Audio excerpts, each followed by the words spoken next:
महिला ने बच्चे को उठाया और सीधे तेज रफ्तार ट्रेन की ओर फेंक दिया। एक आदमी ने झट से लपक कर उसे पकड़ लिया। बच्चे को सुरक्षित देख उसके चेहरे पर राहत आ गई। बच्चे की रोने की आवाज से पूरे मेट्रो स्टेशन के लोग होश में आ गए। माँ भी उसी आवाज की ओर बढ़ी और अपने ही हाथों से फेंके गए बच्चे को देख घबरा गई। जब माँ अपने बच्चे के साथ वहां से चली गई, तभी विक्रम के सिर से खून बहने लगा। गंभीर रूप से घायल होने के बावजूद उसने खुद को संभाला और किसी तरह पास की बेंच तक पहुंच गया। राघव, जिसने यह सब किया था, संतोष से मेट्रो स्टेशन से बाहर चला गया। राघव के पास एक अनोखी शक्ति थी। वह अपनी आंखों से किसी का भी दिमाग नियंत्रित कर सकता था। जो भी उसकी नजरों में आता वही उसका कठपुतली बन जाता। बचपन में उसकी माँ को यह ताकत पता चल गई थी। ताकि वह किसी को नुकसान न पहुंचाए, उसकी माँ हमेशा उसकी आंखों पर पट्टी बांध कर रखती थी। एक दिन उसके पिता ने फिर से माँ पर गुस्सा किया। माँ की चीख सुनते ही क्रोधित राघव ने पट्टी खोल दी। अगले ही पल पिता की आंखों में अजीब सा बदलाव आया। वह धीरे धीरे उल्टा चलते हुए सड़क की ओर बढ़े। फिर अचानक उन्होंने अपने सिर को दोनों हाथों से पकड़कर पीछे मोड़ दिया। माँ यह देख टूट गई। वह राघव को एक कपड़े से ढककर नदी किनारे ले गई। वह उसे अकेला छोड़ने आई थी और खुद भी नदी में कूदने वाली थी, लेकिन दम घुटने की भावना से घबराकर राघव ने अपनी शक्ति का इस्तेमाल किया। उसने माँ की आंखों में देखा और उसे अपने वश में कर लिया। अब माँ ने खुद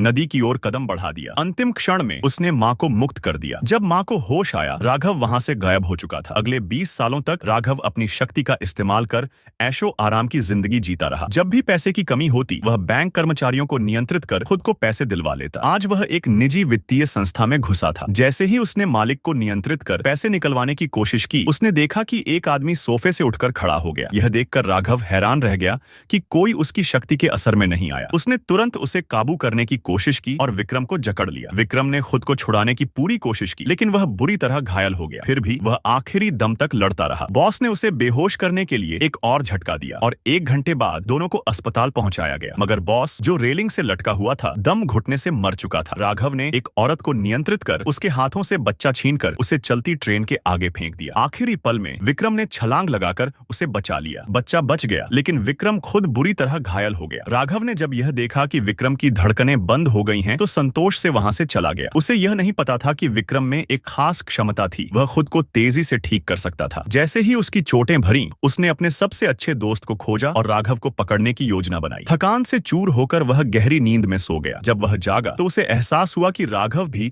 उसकी तलाश में था। जो भी उसकी नजरों में आता, वह उसकी कठपुतली बन जाता। विक्रम को सबक सिखाने के लिए उसने सैकड़ों लोगों को नियंत्रित कर इमारत से कूदने को मजबूर कर दिया। विक्रम यह देखकर लगभग टूट गया और इसी दौरान राघव उसके 2 दोस्तों को भी अपने वश में कर ले गया। जब विक्रम को अपने दोस्तों के गायब होने की खबर मिली, वह तुरंत ऑफिस पहुंचा। जैसे ही उसने दरवाजा खोला, देखा कि दोनों दोस्त छत से लटके हुए थे। अगले ही पल किसी ने उसके सिर पर वार किया और वह बेहोश हो गया। जब होश आया तो खुद को भी फंदे से बंधा पाया। अब राघव किसी को जिंदा नहीं छोड़ने वाला था, जिसने उसकी सच्चाई जान ली थी। विक्रम किसी तरह कंपनी से बाहर निकला और देखा कि राघव एक लड़की को नियंत्रित कर गाड़ी में ले जा रहा था। उसे बचाने के लिए विक्रम ने तुरंत अपनी वैन दौड़ा दी। तेज ट्रैफिक में वह बड़ी चतुराई से गाड़ी चला रहा था। उधर राघव अपनी शक्ति के अत्यधिक इस्तेमाल से चकरा गया और उसकी गाड़ी विक्रम की वैन से टकरा गई। विक्रम बस जरा सा पीछे था कि राघव ने सड़क पर दौड़ती गाड़ियों को नियंत्रित कर विक्रम की गाड़ी से भिड़ाने की कोशिश की। आखिरी क्षण पर विक्रम ने स्पीड बढ़ाई और टक्कर बचा ली। यह देखकर राघव ने गुस्से में गोलियां चलाई, जिससे विक्रम की गाड़ी का स्टीयरिंग लॉक हो गया। विक्रम की वैन नियंत्रण से बाहर हो गई। राघव ने मौका देखते ही लड़की को लेकर एक ऊंची इमारत की छत पर ले गया। जब विक्रम वहां पहुंचा तो लड़की पहले ही किनारे खड़ी थी। राघव ने इशारा किया और लड़की गिरने ही वाली थी। विक्रम उसे बचाने के लिए बढ़ा, लेकिन राघव ने 2 गोलियां चला दी। इसके बावजूद विक्रम ने हिम्मत नहीं हारी और राघव के साथ ही इमारत से कूद पड़ा। रात के अंत में विक्रम घायल हालत में कार से बाहर निकला और राघव की अत्याचार भरी जिंदगी वहीं खत्म हो गई।